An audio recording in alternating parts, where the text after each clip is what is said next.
Hello. तो आज हम लोग क्या करेंगे, 11th का पढ़ेंगे। 11th में आप लोग का जो पढ़ना है डाल्टन एटॉमिक थ्योरी पढ़ना है। ये आप लोग क्लास 9th में ऑलरेडी पढ़ चुके हैं, पर फिर भी फर्स्ट चैप्टर में सिलेबस में है, तो इसको देखेंगे डाल्टन एटॉमिक थ्योरी। तो देखिएगा क्या, डाल्टन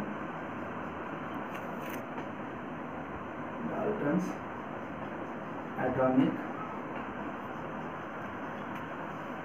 ठीक है। देखिए डाल्टन एटॉमिक थ्योरी क्या होता है। यहाँ पे आप लोग जो क्लास क्या पढ़े थे, एटम्स आर इंडिविजिबल, एटम कभी भी डिवाइड नहीं करता है, एटम्स आर इनडेफिनिट, ये सब जो भी पढ़े थे हम लोग यहाँ पे भी देखेंगे। तो ध्यान से देखिएगा आप लोग, मैं इंक डाल रहा हूँ तब तक, ठीक है, ध्यान से देखिएगा। Okay,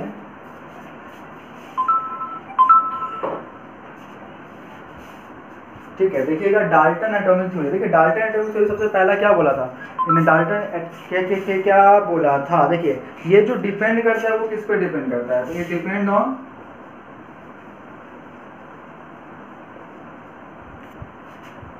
law of conservation of mass and, किस पर डिपेंड करता है, law of conservation of mass पे डिपेंड करता है, एंड कांस्टेंट प्रोपोर्शन।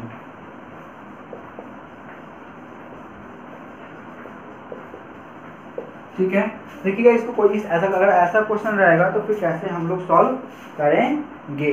देखिएगा यहाँ पे क्या है कि एटम में, यहाँ पे क्या है, डाल्टन एटॉमिक थ्योरी है। डाल्टन एटॉमिक थ्योरी को देखिएगा कैसे सॉल्व करेंगे। देखिए मतलब कि कैसे लिखेंगे। सबसे पहले क्या उन्होंने कहा था, atoms of each element is composed of, उन्होंने सबसे पहले क्या बोला था, each element is composed of teeny particle that is बात समझ में आई। फिर उन्होंने सेकेंड पॉइंट कहा, ये बिल्कुल सही था इनका, कि जो भी एलिमेंट होता है वो क्या बना हुआ, टीनी पार्टिकल से बना हुआ, जो कि क्या है, एटम से बना हुआ है। Atom of particular element like, but उन्होंने एक और बात क्या कहा था, जो सेकेंड नंबर है, जो कि गलत था। उन्होंने क्या कहा था, एटम्स आर इंडिविजिबल। एटम क्या है, इंडिविजिबल है। पर हमें पता है क्या कि atom further electron, proton, neutron में कन्वर्ट हो सकता है। तो उन्होंने क्या कहा, तो उन्होंने गलत कहा था, एटम्स आर इंडिविजिबल। याद रखिएगा क्या, एटम्स आर इंडिविजिबल नहीं है ना। एटम्स आर इंडिविजिबल मतलब डिवाइड नहीं हो सकता। पर हमें पता है कि एटम क्या होता है, इलेक्ट्रॉन, प्रोटॉन, न्यूट्रॉन में डिवाइड होता है। फिर उन्होंने थर्ड पॉइंट क्या कहा था, atom of each element, atom of particular element are like. Third point उन्होंने कहा था, atom of particular element are like. मतलब मान लीजिए अगर फेरस का अगर एटम है तो फेरस का सारा एटम जो होगा वो फेरस का बिल्कुल सेम होगा। जैसे मान लीजिए ये एलिमेंट है, तो यहाँ पे फेरस है तो फेरस प्लस सब कुछ सेम होगा। अगर एल्यूमिनियम का होगा तो सारा कुछ एल्यूमिनियम का सेम होगा। बात समझ में आई। अगर फोर्थ पॉइंट हम लोग देखते हैं तो फोर्थ पॉइंट में लिखेंगे क्या, लिख लीजिए पहले थर्ड पॉइंट, ठीक है। Atoms of each element is an ultimate particle and it has characteristic mass. क्या है, atom of each element, atom of each element are ultimate. Ultimate मतलब क्या है कि एटम फर्दर डिवाइड नहीं कर सकता, वो क्या है, अल्टीमेट है, ठीक है, ultimate particle and it has characteristic mass. Ultimate particle and it has characteristics mass। इनके पास क्या है, कैरेक्टरिस्टिक मास है, ठीक है। इतनी बात समझ में आई।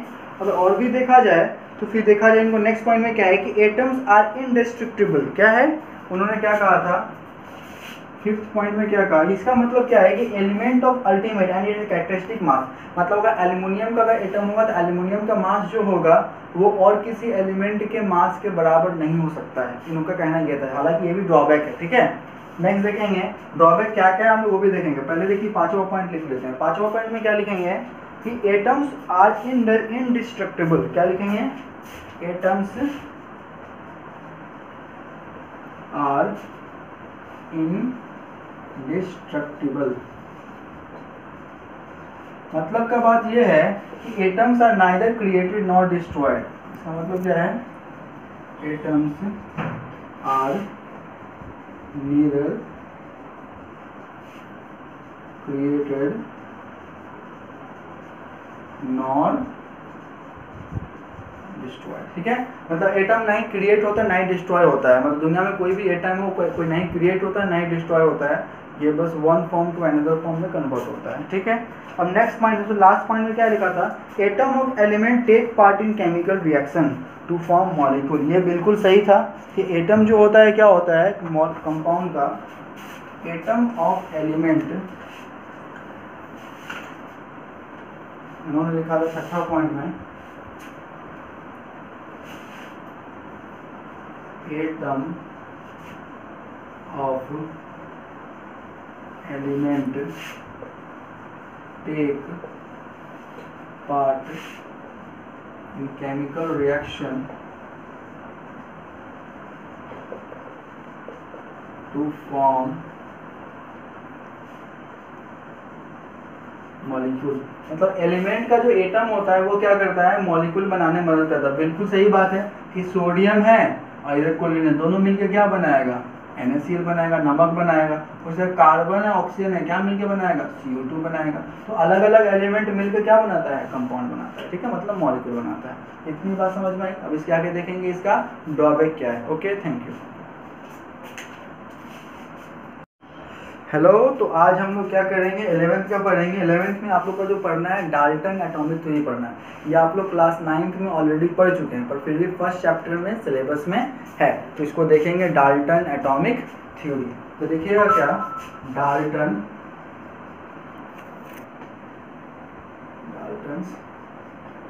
एटॉमिक, ठीक है। देखिए डाल्टन एटॉमिक थ्योरी क्या होता है, यहाँ पे आप लोग जो क्लास क्या पढ़े थे, एटम्स आर इंडिविजिबल, एटम कभी भी डिवाइड नहीं करता है, एटम्स आर इनडेफिनिट, ये सब जो भी पढ़े थे हम लोग यहाँ पे भी देखेंगे। तो ध्यान से देखिएगा आप लोग, मैं इंक डाल रहा हूँ तब तक, ठीक है, ध्यान से देखिएगा। Okay,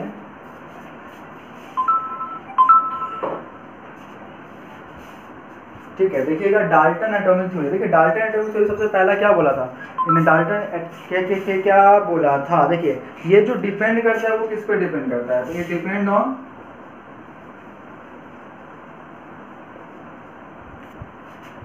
law of conservation of mass and, किस पर डिपेंड करता है, law of conservation of mass पे डिपेंड करता है एंड कांस्टेंट प्रोपोर्शन।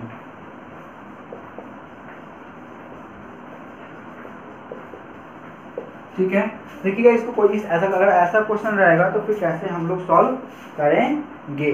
देखिएगा यहाँ पे क्या है कि एटम है, यहाँ पे क्या है, डाल्टन एटॉमिक थ्योरी है। डाल्टन एटॉमिक थ्योरी को देखिएगा कैसे सॉल्व करेंगे। देखिए मतलब कि कैसे लिखेंगे, सबसे पहले क्या उन्होंने कहा था, atoms of each element is composed of, उन्होंने सबसे पहले क्या बोला था, ईच एलिमेंट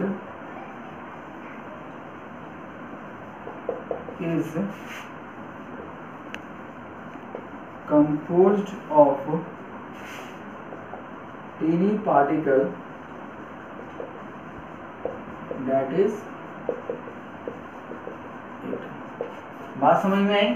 फिर उन्होंने सेकेंड पॉइंट कहा, ये बिल्कुल सही था इनका कि जो भी एलिमेंट होता है वो क्या बना हुआ, टीनी पार्टिकल से बना हुआ, जो कि क्या है, एटम से बना हुआ है। Atom of particular element like, but उन्होंने एक और बात क्या कहा था, जो सेकेंड नंबर है जो कि गलत था, उन्होंने क्या कहा था, एटम्स आर इंडिविजिबल। एटम क्या है, इंडिविजिबल है, पर हमें पता है क्या कि atom further electron proton neutron में कन्वर्ट हो सकता है। तो उन्होंने क्या कहा, तो उन्होंने गलत कहा था, एटम्स आर इंडिविजिबल। याद रखिएगा क्या, एटम्स आर इंडिविजिबल नहीं है ना, एटम्स आर इंडिविजिबल मतलब डिवाइड नहीं हो सकता। पर हमें पता है कि एटम क्या होता है, इलेक्ट्रॉन प्रोटॉन न्यूट्रॉन में डिवाइड होता है। फिर उन्होंने थर्ड पॉइंट क्या कहा था, atom of each element, atom of particular element are like. Third point उन्होंने कहा था, atom of particular element are like. मतलब मान लीजिए अगर फेरस का अगर एटम है तो फेरस का सारा एटम जो होगा वो फेरस का बिल्कुल सेम होगा। जैसे मान लीजिए ये एलिमेंट है तो यहाँ पे फेरस है तो फेरस प्लस सब कुछ सेम होगा। अगर एल्युमिनियम का होगा तो सारा कुछ एल्युमिनियम का सेम होगा। बात समझ में आई। अगर फोर्थ पॉइंट हम लोग देखते हैं तो फोर्थ पॉइंट में देखेंगे क्या, लिख लीजिए पहले थर्ड पॉइंट, ठीक है। Atoms of each element is an ultimate particle and it has characteristic mass। क्या है, atom of each element, atom of each element are ultimate। Ultimate मतलब क्या है कि एटम फर्दर डिवाइड नहीं कर सकता, वो क्या है, अल्टीमेट है, ठीक है, ultimate particle and it has characteristic mass. ultimate particle and it has characteristics mass। इनके पास क्या है, कैरेक्टरिस्टिक मास है, ठीक है। इतनी बात समझ में आई। अगर और भी देखा जाए तो फिर देखा जाए इनको नेक्स्ट पॉइंट में क्या है कि एटम्स आर इंडेस्ट्रक्टिबल। क्या है, उन्होंने क्या कहा था फिफ्थ पॉइंट में, क्या कहा, इसका मतलब क्या है कि element of ultimate and it characteristic mass. मतलब अगर एल्युमिनियम का अगर एटम होगा तो एल्युमिनियम का मास जो होगा वो और किसी एलिमेंट के मास के बराबर नहीं हो सकता है, इनका कहना यह था। हालांकि ये भी ड्रॉबैक है, ठीक है। नेक्स्ट देखेंगे ड्रॉबैक क्या क्या है हम लोग वो भी देखेंगे। पहले देखिए पांचवा पॉइंट लिख लेते हैं। पांचवा पॉइंट में क्या लिखेंगे कि एटम्स आर इंडिस्ट्रक्टिबल। क्या लिखेंगे, एटम्स आर इंडिस्ट्रक्टिबल। मतलब का बात यह है कि atoms are neither created nor destroyed. इसका मतलब क्या है, atoms are neither created nor destroyed, ठीक है। मतलब एटम नहीं क्रिएट होता है, नहीं डिस्ट्रॉय होता है। मतलब दुनिया में कोई भी एटम हो, कोई नहीं क्रिएट होता है, नहीं डिस्ट्रॉय होता है। ये बस one form to another form में कन्वर्ट होता है, ठीक है। अब नेक्स्ट पॉइंट, तो लास्ट पॉइंट में क्या लिखा था, atom of element take part in chemical reaction to form molecule. ये बिल्कुल सही था कि एटम जो होता है क्या होता है, कंपाउंड का एटम ऑफ एलिमेंट, उन्होंने लिखा था छठा पॉइंट में, atom of element take part in chemical reaction to form molecule. मतलब एलिमेंट का जो एटम होता है वो क्या करता है, मॉलिक्यूल बनाने में मदद करता है। बिल्कुल सही बात है कि सोडियम है और इधर क्लोरीन है, दोनों मिलकर क्या बनाएगा, NaCl बनाएगा, नमक बनाएगा। उससे कार्बन है ऑक्सीजन है, क्या मिलकर बनाएगा, CO2 बनाएगा। तो अलग अलग एलिमेंट मिलकर क्या बनाता है, कंपाउंड बनाता है, ठीक है, मतलब मॉलिक्यूल बनाता है। इतनी बात समझ में आई। अब इसके आगे देखेंगे इसका ड्रॉबैक क्या है। Okay, thank you. Okay, hello everyone. तो आज हम लोग क्या करेंगे, लॉ ऑफ रेसिप्रोकल प्रोपोर्शन को पढ़ेंगे। क्या करेंगे, लॉ ऑफ रेसिप्रोकल प्रोपोर्शन। देखिएगा, लॉ ऑफ रेसिप्रोकल प्रोपोर्शन क्या कहता है, ठीक है, क्या कहता है। देखिएगा, लॉ ऑफ रेसिप्रोकल प्रोपोर्शन अगर हम देख रहे हैं तो ये कहता है क्या कि it state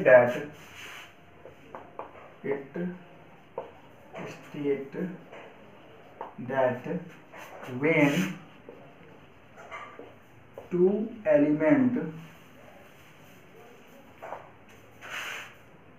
फॉर्म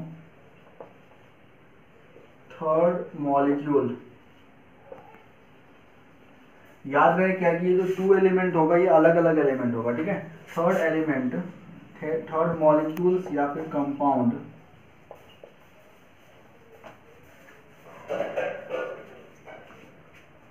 ठीक है। जब एक दो एलिमेंट जब एक थर्ड मॉलिक्यूल बनाएगा and other molecule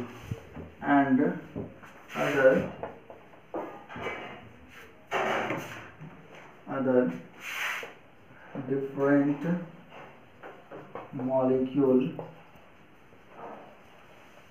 then their ratio मतलब उसका जो रेशियो होगा वो क्या होगा, then their ratio will be always same or multiple of whole number. देखिएगा ये क्वेश्चन हमें बड़ा सा लंबा सा डेफिनेशन लिखवा दिया, लेकिन इसका मतलब क्या है वो समझिए। देखिए दो मॉलिक्यूल है, एक क्या है आपका कार्बन मोनोऑक्साइड और दूसरा क्या है आपका कार्बन डाइऑक्साइड। ये आपसे पूछ रहा है क्या चीज, क्या ये दोनों एलिमेंट, ठीक है, कार्बन ऑक्सीजन से बना हुआ है, दो एलिमेंट है कार्बन ऑक्सीजन से बना हुआ है, पर मॉलिक्यूल बन रहा है वो अलग अलग बन रहा है। यहाँ पे कार्बन मोनोऑक्साइड बन रहा है और यहाँ पे क्या बन रहा है, कार्बन डाइऑक्साइड बन रहा है। देखिएगा कार्बन मोनोऑक्साइड में क्या है कि कार्बन मोनोऑक्साइड जब होगा तो इसका हम अगर रेशियो निकाल के देखते हैं तो रेशियो क्या आता है, कार्बन मोनोऑक्साइड का मास कितना होता है 12, ऑक्सीजन का कितना होता है 16। जब इसको कट करेंगे तो कितना हो जाएगा 3/3:8। जबकि वही अगर है ना कार्बन डाइऑक्साइड में करेंगे 3:4, ठीक है। जबकि CO2 में देखेंगे तो कार्बन का कितना हो जाएगा 12, ऑक्सीजन का कितना हो जाएगा 16 होता है, पर यहाँ पे 2 ऑक्सीजन है तो 2 से मल्टीप्लाई करेंगे तो कितना हो जाएगा 12:16 इंटू 2 कितना 32। जब इसको कट करेंगे तो 4 से कट होगा 3 बार में और यहाँ पे 8 बार में, मतलब दोनों का क्या रेशियो आया 3:4 आया, यहाँ पे क्या आया 3:8 रेशियो आया। इसको मान लीजिए फर्स्ट इक्वेशन, इसको मान लीजिए सेकेंड इक्वेशन।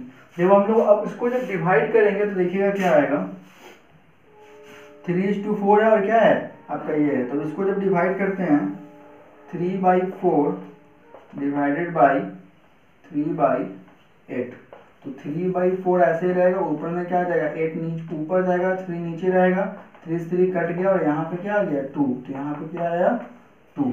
याद रहेगा आपका कितना होगा 2। तो यही बोल रहा है क्या कि या तो हमेशा सेम रहेगा रेशियो या फिर उसका हमेशा मल्टीपल में रहेगा। तो यहाँ पे क्या है आपका मल्टीपल है होल नंबर में, इसलिए क्या है ये फॉलो करता है लॉ ऑफ रेसिप्रोकल प्रोपोर्शन। इतनी बात समझ में आई? Okay, thank you.